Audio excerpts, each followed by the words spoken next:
오늘 우리에게 주시는 하나님 말씀 에베소서 5장 17절로 18절, 에베소서 5장 17절로 18절 말씀, 에베소서 5장 17절로 18절까지 말씀.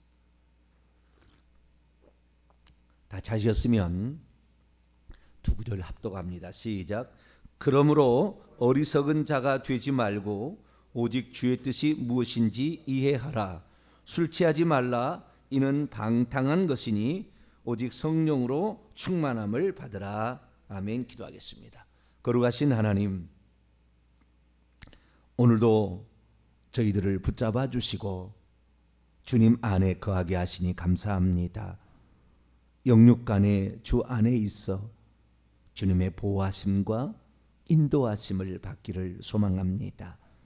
어떤 상황에 처해든지 우리의 믿음의 끈이 견고하게 주님과 연결되어 있게 도와주시고 하나님을 신뢰하는 가운데 어떠한 어려움도 다 이겨낼 수 있도록 도와주시고 감사함도 겸손으로 받아들일 수 있도록 이끌어 주옵소서. 특별히 우리 김명한 이화실 권사님 가정에서 귀한 손녀를 또 보게 하시니 감사합니다. 생명의 잉태와 출산은 하나님의 축복의 통로이오니 손녀가 지혜롭고 명철하게 잘 자라 영육간에 하나님 나라에 쓰임받는 귀한 인재로 성장케 도와주시고 어릴 때부터 하나님의 보호하심 가운데 잘 자라갈 수 있도록 이끌어 주옵소서. 오늘 아침에도 하나님 앞에 나왔습니다.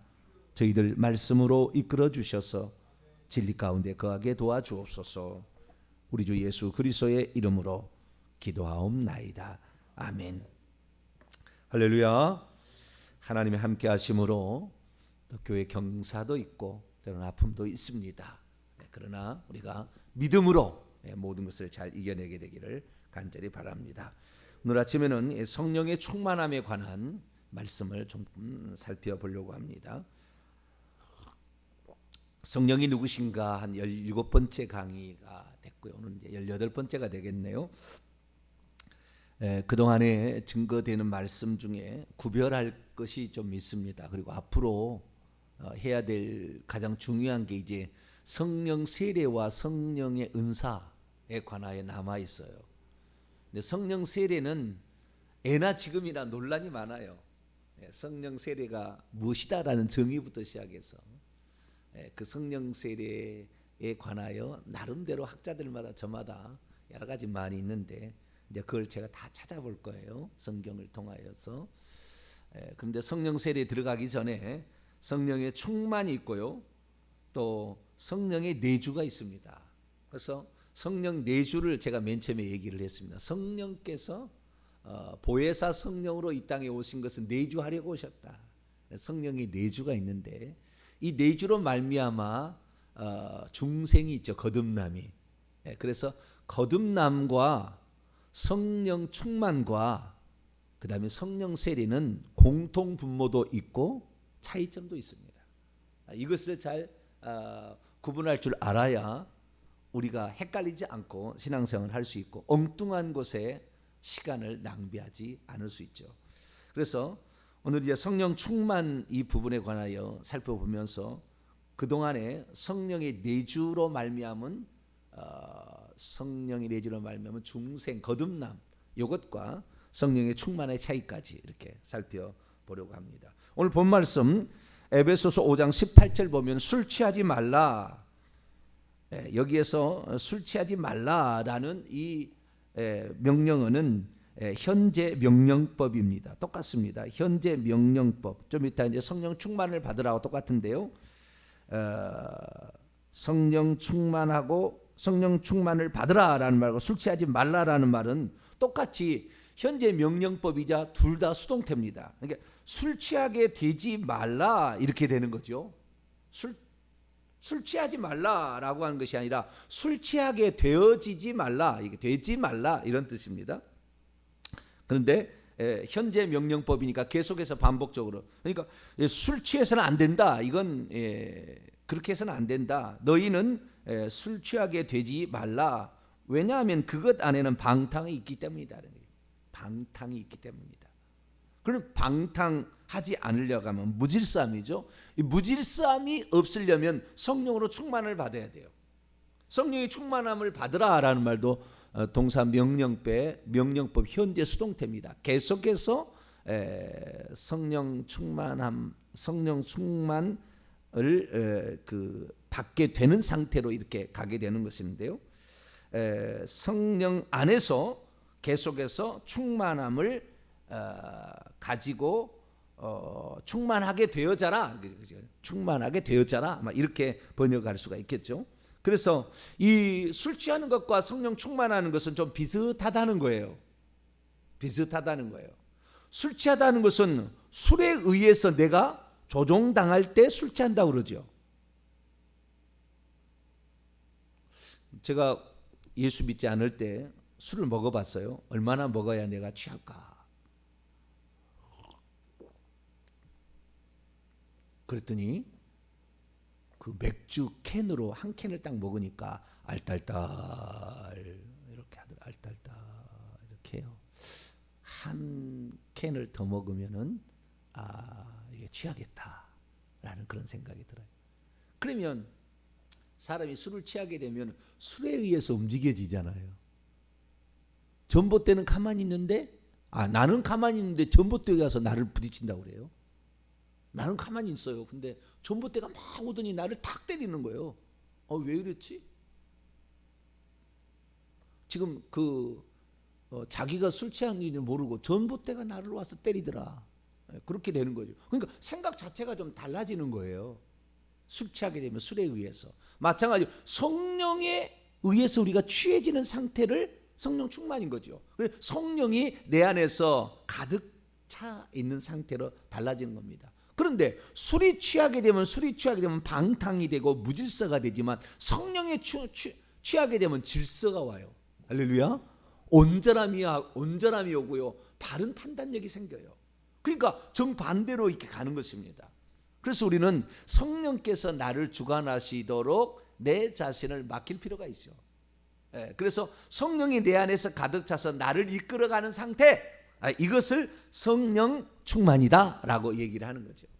그리고 우리는 성령 안에서 그분이 내게 충만케 되어지도록 해야 합니다. 그러면 어떻게 해야 되느냐? 성령 충만케 되어지는 것은 결국에 성령이 하시는 거거든요.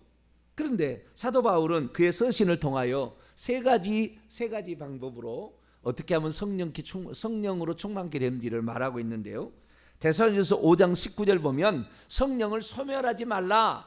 근데 이 세 가지 명령법은 다 현재 명령법 능동태들입니다. 또 계속해서 이렇게 하지 말아야 되는데, 우리가 어떤 사람은 성령 충만을 받아야 된다 그러면서 아무것도 하지 않고 기다리는 사람이 있어요. 그 사람은 귀신에게 나를 사로잡수쇼 이런 거예요. 우리는 우리를 적극적으로 우리를 사용하여서 하나님께 드리지만 성령에 의해서 내가 사로잡힐 수 있도록 나 자신을 드려야 되는 이 두 가지가 같이 나가야 되는 것이지, 나는 가만히 있는데 성령이 충만케 된다? 또 거꾸로도 얘기할 수 있어요. 어떤 사람은 막 불러 막 이런 사람이 있어요. 그런 사람은 내가 막 기도하면 성령이 충만케 되겠지 막 이렇게 생각하는데, 물론 우리가 기도를 통해서 성령께 충만케 되기도 합니다만은 그건 자기 충만일 수 있어요. 자기 충만, 자기의 의지 충만. 그거 아닙니다. 성령께서 그를 사로잡게 되면은 벌써 결과가 나중에 성령의 열매로 갈라디아서 5장 22절 이하에 성령의 열매로 나오는데, 그 성령의 열매는 오래 참고 희생하고 그 다음에 감사하고 말할 수 없는 기쁨과 그 선함, 이런 것들이 나오게 되는 것이지, 불러 하는 사람은요 입이 걸어요. 험하게 막. 그 열정은 있긴 있으나 성령으로 충만한 게 아니라고요. 자기로 충만한 거예요. 자기로. 그게 아닙니다. 그래서 우리는 성령으로 충만하되 우리가 어떤 상태에 되어야 되냐? 첫째는 성령을 소멸해서는 안 된다. 여기서 소멸한다는 것은 불을 끄다, 억제시키다, 제지시키다 이런 말인데, 성령이 우리 안에서 활동하시는 것을, 우리 안에서 어떤 생각을 또 우리가 이렇게 하라고 명령하는 거 있어요. 그것은 어떤 음성으로 들려지는 게 아닙니다. 절대 그런 건 아니에요. 순간적으로 팍 지나가는 거예요. 순간적으로. 순간적으로. 왜? 영에서 하는 활동이지 사고 가운데 활동하는 게 아니라고요. 사고는 혼의 영역입니다. 생각과 감정, 지적인 영역은 혼의 영역인 것이고, 우리 성령께서 내 영 안에 들어서 하시는 활동은 혼의 영역에서 일어나는 게 아닙니다. 그렇기 때문에 순간적으로 스쳐 지나가듯 팍 지나가는데 깨달음이 확 오는 거예요. 그냥 확 오는 거예요. 그 다음에 이렇게 하라는 음성이 어떨 때는 천둥처럼 내게 강력하게 이렇게 다가오는 거죠. 성령께서 하라는 거, 너 사과해야지, 너 기도해야지, 너 이전과 이렇게 살아서는 안 되지, 이렇게 다시 고쳐야지 라는 말을 성령께서 내 영에 탁 때리듯이, 망치로 탁 때리듯이 팍 하면서 번개처럼 스쳐 지나가는 거죠. 그때 우리가 그 깨달음에 이렇게 하면 안 되겠다라고 정지를 시켜야 되는 거예요. 그런데 정지시키는 그 성령의 음성에 내가 가고 내 생각을 정지시키고 성령의 생각에 내드리게 될 때, 그때 성령으로 충만케 되는 줄로 믿습니다. 이 성령이 역사하시도록 하는 것을 억눌러서는 안 된다. 두 번째는 에베소서 4장 30절이죠. 하나님의 성령을 근심하게 하지 말라. 여기도 명령법 현재 능동태인데요. 하나님의 성령을 계속해서 슬퍼하게 하지 말라. 근데 원래는요, 아프게입니다. 원문의 뜻은, 이 뜻이 헬라가 아프게 하지 말라. 성령을 아프게. 이 성령이 마음 아파하게끔 하면 안 돼요. 성령이 마음 아파하는 것은 뭐냐면 죄를 지을 때 그렇습니다. 성령이 제일 슬퍼하셔요. 성령이 고통을, 원문이니까 고통을 가하다 뜻이에요. 성령에게 고통을 가하는 일을 하지 말아야 돼요. 그 성령 고통을 가하는 것은 죄를 짓는 것입니다. 죄를 짓는 거예요. 우리는 죄를 지을 때 죄라는 정의를, 구약에는 율법을 지키지 않은 거예요. 십계명을 지키지 않는 겁니다. 뿐만 아니라 여러 가지 이제 십계명을 비롯한 다른 법들인데 그걸 지키지 않는 거예요. 절기를 안 지켜도 이게 율법을 범하는 거죠. 근데 신약에 들어와서는 십계명을 안 지키는 것은 동일합니다. 이게 죄인지 아닌지 구별을. 그런데 신약에 들어와서는 뭐까지 하냐면요, 성령께서 하지 말라는 것을 하지 말아야 돼요. 여기까지가 죄예요. 여기에 죄가 아닌지를 판단하는 기준이에요. 다른 말로 표현한다고 한다면은 성령께서 싫어하는 것을 하면 안 되는 거죠. 이것은 어떤 기준이 뭐 따로 딱 있는 건 아니에요. 사람마다 달라요. 기준이 다른 거예요. 어떤 사람은 예를 들어서 주일날 한 번 예배 드려도 성령께서 책망하지 않은 사람이 있을 수 있어요. 그런데 어떤 사람은 매일마다 새벽에 나와서 기도하지 않으면 책망할 사람도 있다고요. 다르는 거예요. 그것은 하나님께서 그를 쓰실 분량이 다른 겁니다. 기도의 분량 자체가 달라요. 천국 가면은 상급 자체가 달라요. 여러분들은 성령께서 기뻐하시는 쪽에 많이 하시고, 성령이 싫어하는 쪽을 하지 마시게 되길 바랍니다. 이걸 따라가게 되면은 성령이 아파하신다, 탄식하신다. 왜? 귀신들이 계속 오잖아요. 그런 죄를 짓게 되면, 죄를 짓고 회개치 아니하면 귀신들이 계속 와서 우리의 삶을 괴롭혀요. 여러 가지로 괴롭힙니다. 사건 사고로, 질병으로, 근심거리로 계속 만드는 거예요. 자녀로, 부모님으로, 뭐 남편으로, 아내로, 회사로, 건강으로 계속 뭐 이렇게 하는 거예요. 회개를 해버려야 되는 거예요. 회개를. 우리가 늘 하나님께 회개해야 되는 거, 이것은 성령께서 마음 아파하지 않도록 하는 가장 첫 걸음이에요. 즉시 회개하셔야 돼요. 우리는 길을 가다가도 성령께서 딱 깨닫게 하시면 차를 타고 가다도 멈춰야 돼. 한쪽으로 멈추고, 주님, 제가 잘못했는데 그냥 지나갈 뻔했습니다. 주님, 잘못했습니다. 그리고 자백, 요한일서 1장 9절에 자백하는 것을 해야 되죠. 그래서 우리는 성령께서 죄를 짓는 것을 우리에게 책망하실 때 즉시 회개하시고, 또한 성령을 무시하고 강제로 죄를 지어버리면 성령을 아프게 한다. 이러면 성령 충만은 안 된다. 그 사람은 그냥 간신히 턱걸이로 어떻게 천국에 들어가는. 성령 충만 안 한다고 지옥 가는 건 아니에요. 성령의 내주와 죄의 문제죠. 성령이 우리 안에 들어오시게 된 사람이 천국 가는 거죠.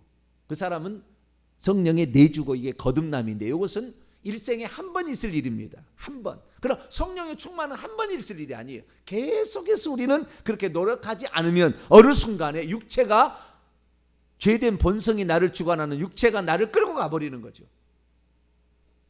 며칠만 기도 안 해보세요. 새벽에 기도 안 해보세요. 어느새 내 몸이 안 일어나려고 그래요. 내 몸이 달라져 버린다니까요.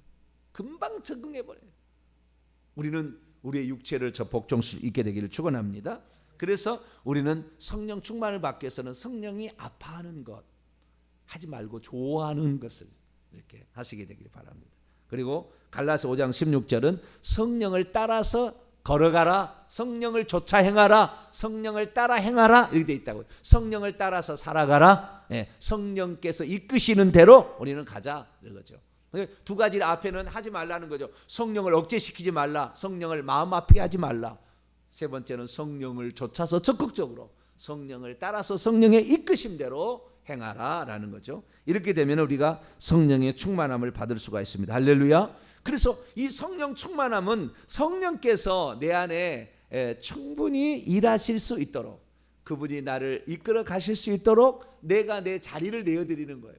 그런데 영역이 혼에 의해서 일어나는 것이 아니라 영의 영역에서 일어나기 때문에, 영의 영역에서 일어나기 때문에 이것은 뭐랄까 무슨 음성이 확 들린다든지, 뭐 우리가 쉽게 말해서 이 성령의 음성을 듣기 위하여서 내 마음에 집중하지 않으면은 안 들릴 수가 있는 거예요. 안 들릴 수가 있어. 그래서 예수 믿고도 성령의 음성에 한 번도 듣지 못했다, 나는 그것이 잘 모른다, 이런 사람도 있어요. 살다 보면. 그럼 성령께서 우리에게 그러면 잘 역사하시게 하려면 그분의 음성이 귀로 들리지 않거든요. 그런데도 성령이 우리에게 역사하게 하려면 어떻게 해야 될 거냐? 성령께서 사용하시는 도구가 성경 말씀입니다. 성령께서 성경 말씀을 쓰게 한 거예요. 그래서 성경 말씀을 많이 알수록 성령의 훨씬 더 인도함을 잘 받을 수가 있어요. 이것이 죄인지 아닌지 더 구분이 되니까, 이것이 하나님을 기쁘시게 하는지 아닌지를 더 알 수 있으니까. 그래서 내가 성령의 인도를 나는 잘 모르겠어요 목사님, 그러면은 더 말씀을 읽어보시게 되기를 축원합니다. 더 말씀을 읽어보게 되면 아, 요게 성령의 인도하심이었네 라는 것을 깨닫게 돼요.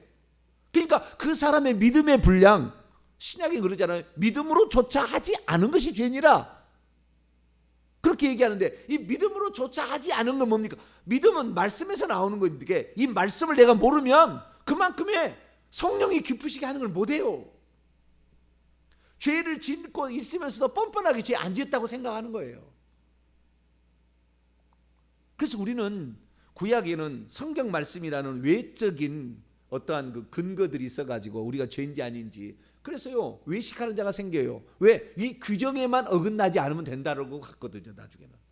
그러나 성령은 규정에만 어긋나지 않는 것이 없다니까. 규정이 그 사람의 믿음의 분량, 그 다음에 그 사람이 쓰임받는 분량, 천국에서 상급받을 영광의 분량에 따라서 성령은 더 강력하게 요구하기도 하고 어떨 때 성령이 더 놔두기도 한다, 그 말이에요.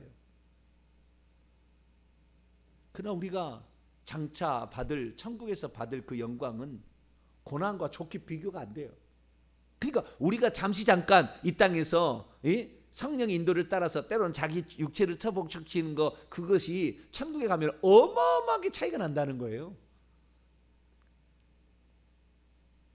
그리고 그것은 영원히 우리 것으로 주어지는 거예요. 잠시 잠깐 인간의 돈과 명예와 쾌락과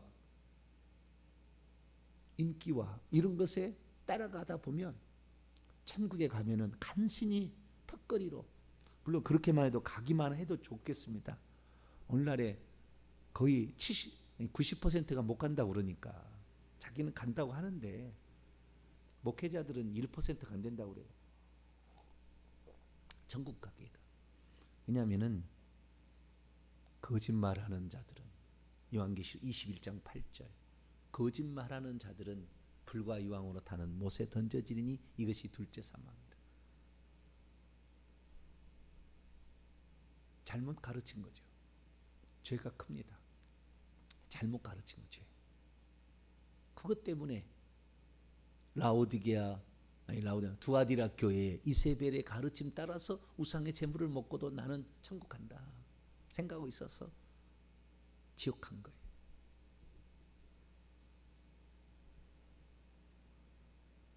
그래서 주의 종이 지옥 갈 확률이 너무 많아요. 그래서 선생 된 자가 더 큰 심판을 받을 줄 알지 못하느냐 이렇게 얘기하는 거죠. 우리가 정말 그 말씀대로 살지 못하고 또한 그 말씀을 가르치는 자가 잘못 가르쳤을 때 그 영향력은 대단한 거예요. 그래서 우리는 이 성령께서 우리를 이끄시는 대로 가야 되는데 그 분량은 많이 다르다. 그 분량이 다르다. 분량이 더 많을수록 하나님은 여러분을 더 많이 쓰시고 싶어 하시는 것이고 천국에서 더 큰 영광을 준비하고 있다는 거예요. 그래서 거기에 합당하게 우리가 살게 되길 바랍니다. 그러면 성령 충만은요. 성령 충만은 성령을 받지도 않았는데 성령 충만케 될 리가 없겠죠. 근데 요한복음 14장 16절 17절 보면은 17절 말씀 보면은 세상은 그를 받지도 못한다. 알지도 못한다. 그래서 세상은 그를 받지 못하나니 그래서 하나님을 믿지 않는 사람은 성령 자체가 없어요. 성령 자체가 없는 사람과 성령 자체가 있는 사람은 하나님의 자녀와 하나님의 자녀가 아닌 이 차이를 말해주겠죠. 그래서 하나님의 자녀가 되려면 성령을 모셔야 되는데 성령은 믿음으로 예수 그리스도를 모시게 될 때에 예수님이 그의 성령을 보내주심으로 우리 안에 들어오는 겁니다. 자, 요한 1서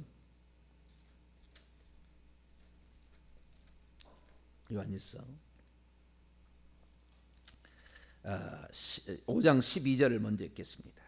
5장 11절로 12절 5장 11절로 12절 읽습니다. 시작. 또 증거는 이것이니 하나님이 우리에게 영생을 주신 것과 이 생명이 그의 아들 안에 있는 그것이니라. 아들이 있는 자에게는 생명이 있고 하나님의 아들이 없는 자에게는 생명이 없느니라. 그러니까 영접하는 자 곧 그 이름을 믿는 자 예수 그리스도를 믿는 자 요한복음 3장 15절에 이는 그를 믿는 자마다 영생을 얻게 하려 하심이라. 모세가 광야에서 뱀을 든 것 같이 인자도 들려야 하느니 이는 그를 믿는 자마다 영생을 가지게 하려 함이라. 그래서 그 우리 죄를 위해서 십자가에 죽으신 예수 그리스도를 나의 구주로 영접하게 될 때에 어떻게 일이 벌어지느냐. 자, 요한일서 3장 24절 읽습니다. 시작. 그의 계명을 지키는 자는 주님 안에 거하고 주님은 그의 안에 거하나니 우리에게 주신 성령으로 말미암아 그가 주님이 우리 안에 거하는 줄을 우리가 아느니라. 우리에게 주신 그 성령으로 말미암아 주님이 우리 안에, 성령을 우리가 받게 되는 것이 주님이 우리 안에 거하는 거예요. 고린도후서 3장 17절 이제 주는 영이시니 고린도서 15장 45절 마지막 아담은 생명 주는 영이 되었나니.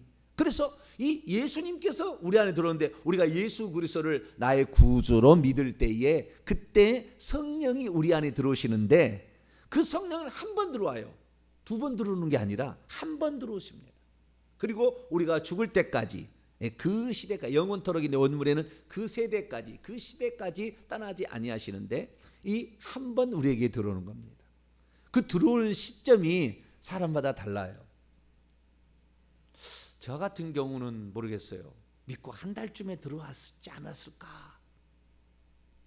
믿고 나서 제가 영접을 했거든요. 아침에 학교 나가서 사형리 얘기를 듣고 친구가 사형리로 전도를 해서 성경책에다 손을 놓고 기도하자고 그래서 기도를 했거든요. 쉽게 말하면 뭣도 모르고 기도한 거죠 그때는. 그러면서 이제 친구가 너 하나님의 이제 자녀가 되었으니까 하나님의 자녀는 기도를 할 줄 알아야 된다. 거기서 주기도문을 암송을 하라고 주기도문을 써서 나한테 줬어요. 그래서 그때부터 이제 주기도문 암송을 하는 거예요. 주기도문 암송을 했더니 이제는 사도신경을, 우리의 신앙을 고백을 잘 해야 되니까 사도신경을 암송하라. 그래서 또 사도신경을 또 암송했어요.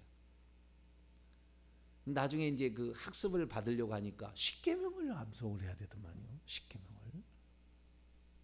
그래서 또 십계명을 또 암송을 하고. 그래서 이제 차근차근 하는데 아마 한 달 정도는 걸리지 않았을까.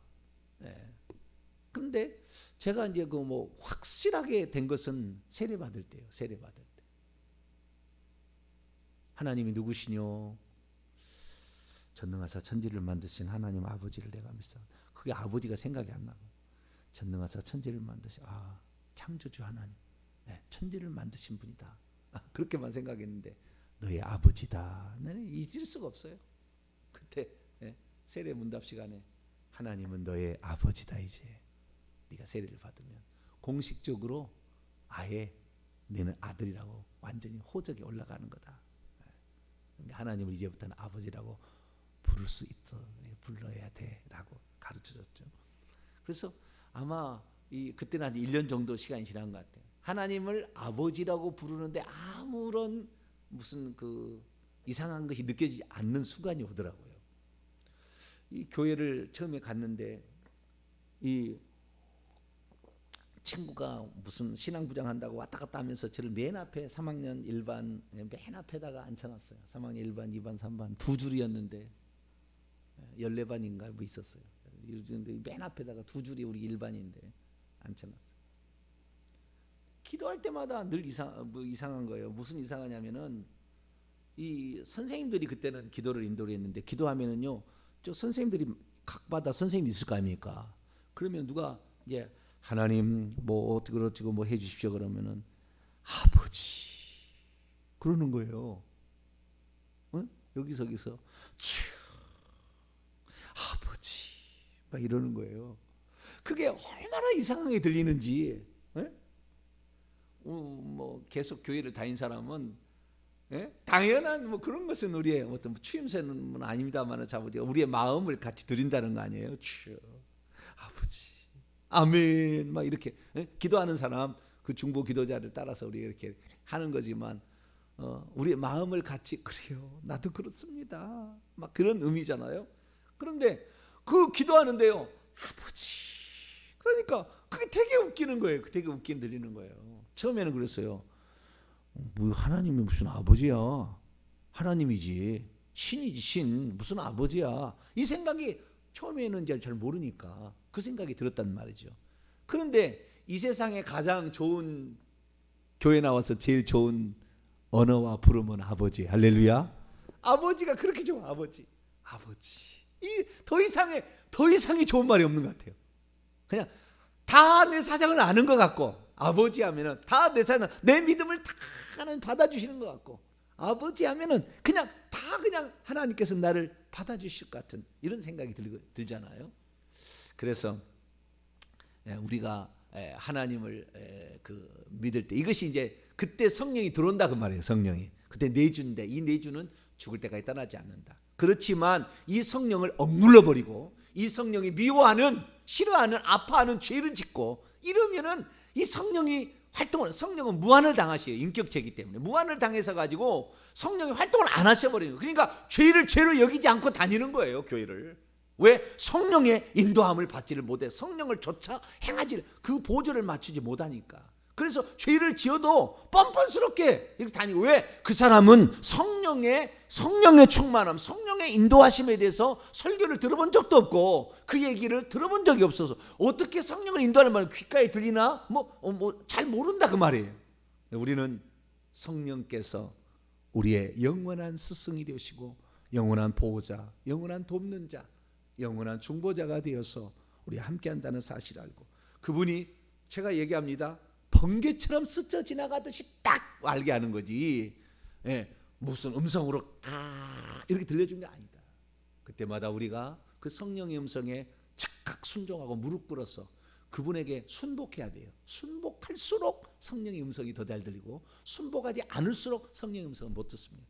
그래서 그분께 순복함으로 성령의 음성을 듣고 행함으로 하나님을 기쁘시게 해서 천국에 가서 영원 더 큰 영광의 주인공이 되기를 간절히 바랍니다. 거룩하신 하나님 감사합니다. 오늘은 성령의 충만함에 대해서 다시 한번 점검했습니다. 하나님, 내가 과연 성령의 충만한 자가 되어가고 있나? 주여, 우리가 성령의 음성에 민감하지 못했다고 한다면 오늘부로 성령의 음성을 듣게 도와주시고 성령이 일하실 수 있도록 하나님 말씀을 더 가까이 하는 저희들 되게 해 주옵소서. 우리 주 예수 그리스도의 이름으로 기도하옵나이다.